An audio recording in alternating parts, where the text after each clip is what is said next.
In this life, people will always tell you that once you have money, you have everything. But that's not true. Because I once heard a story about a man who had everything money could buy, yet had nothing his heart truly needed. His name was Odogwu. Odogwu was a wealthy Igbo businessman in his early 40s, living in the busy commercial city of Onitsha. When people mentioned his name, doors opened. He owned shops, lands, expensive cars, and a mansion so big that people often stopped just to look at it. But inside that big house, it was quiet. Too quiet. No laughter, no warmth, no one to truly share his life with. Every evening, he would sit alone on his balcony, looking over the city, surrounded by luxury, but feeling completely empty. Now, not far from all that wealth and comfort, in a small compound with cracked walls and a roof that leaked whenever rain fell, lived a young girl named Amaka. Amaka was in her early 20s, and life had not been easy for her or her family. Her father struggled to provide, and her mother worked tirelessly just to make sure there was food on the table. But Amaka, she was their strength. Every single morning, before the first light touched the sky, she would wake up. She would sweep the compound, fetch water, and then sit beside her mother by the roadside, frying akara in hot oil, the smoke rising into the cool morning air. After that, without even resting, she would hurry to a small tailoring shop where she was learning how to sew. From morning till night, Amaka worked. Yet, she never complained.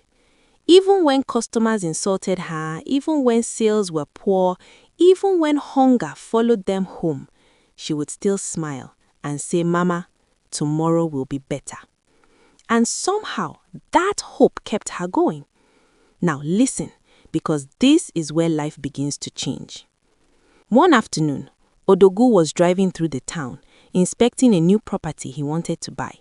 His convoy slowed down near a roadside stand, and suddenly he noticed something. It wasn't just the smell of fresh akara. It was her, Amaka. There she was, focused, hard-working, her wrapper neatly tied, her face shining with sweat, but still carrying a quiet dignity. Something about her made him pause. He stepped out of his car. "Good afternoon, sir," Amaka greeted respectfully, without even knowing who he was. Odogwu looked at her for a moment longer than usual, then said, "Good afternoon. Give me some akara." She served him quickly and politely. He tasted it, and yes, the akara was good. But that wasn't why he stayed. The next day, he came back, and the next, and the next. At first, it was just small talk. "What is your name?" "Amaka, sir." "Do you do this every day?" "Yes, sir." "Don't you get tired?" She smiled. "If I stop, my family will suffer." That answer, it touched something deep inside him. As the days passed, their conversations became longer. Odogwu began to learn about her life, how she supported her parents, how she dreamed of a better future, how she believed that hard work would one day change her story. But what surprised him the most was this. Amaka never asked him for anything. Not once. No money, no favor, no help, even when it was clear that she needed it. And for a man like Odogwu, who was used to people approaching him for what they could gain, this was new. This was different. This was real. For the first time in years, he found himself looking forward to something that had nothing to do with business. He found peace standing by a roadside akara stand. And before he realized it, he had fallen in love. Not just with her beauty, but with her strength, her humility, her heart. So one day, Odogwu made a decision that would change both of their lives forever. He went to her house. Yes, that same small compound with cracked walls. When he arrived, her parents were confused, even afraid. What is a man like this doing here? They wondered. But Odogwu did something unexpected. He humbled himself.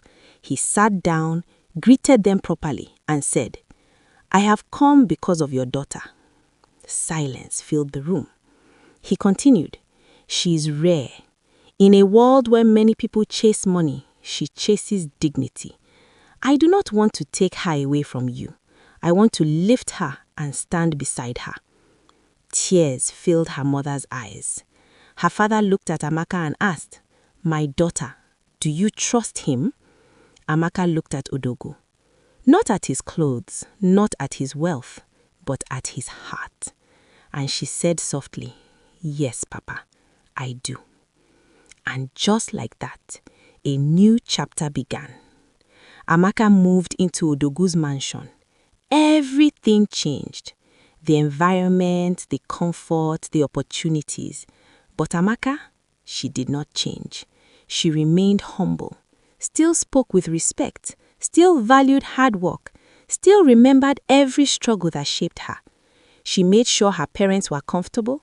She returned to her old neighborhood, helping others, giving back, lifting those who once stood where she stood. And Odogwu, for the first time in his life, that big empty house became a home. There was laughter, there was warmth, there was peace. Not because of money, but because of love. Real love. So you see, sometimes life doesn't bless you with what you want. It blesses you with what your heart truly needs. And in Odogwu's case, his greatest wealth was not his money. It was Amaka.